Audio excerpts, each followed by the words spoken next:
let's look at the analysis from just a steely-eyed cost-benefit perspective.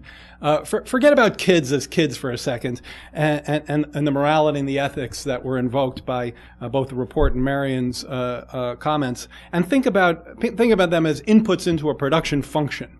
It's standard economics to recognize that it's the combination of our stock of human and physical capital, our people and our machines, along with the state of our technology that will determine our productivity, how efficiently we take our inputs and turn them into the goods and services, the outputs that we want and we need. So quoting from the report, poor children are less likely to enter school ready to learn and to graduate from high school than their non-poor peers.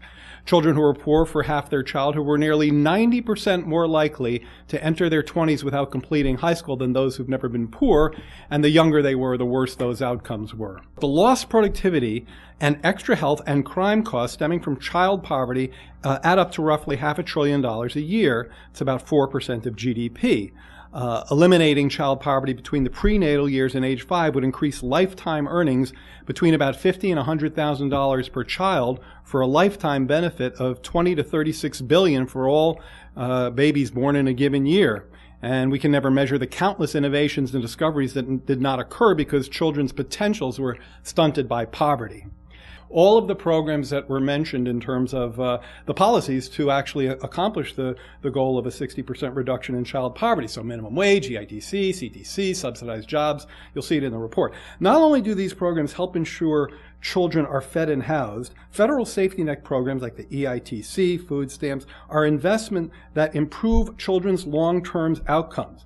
Children in low-income families that received an additional $3,000 a year, which is about the average for a family with a couple of kids from the EITC, between the child's prenatal year and 5th birthday, earned on average 17% more as adults than similar children who didn't receive that income.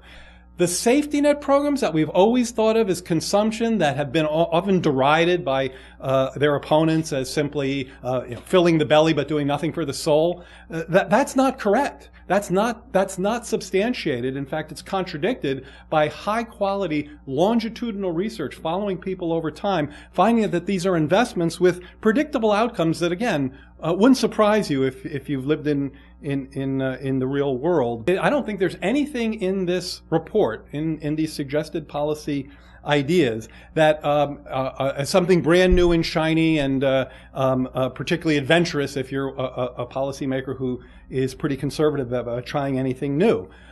These take tried and true ideas and scale them up in ways that, according to the simulation analysis that looks to me to have been very carefully done, get the results you'll read about in the report. So the goal to reduce child poverty shouldn't just tug at your heartstrings, it should also tug at your brain strings.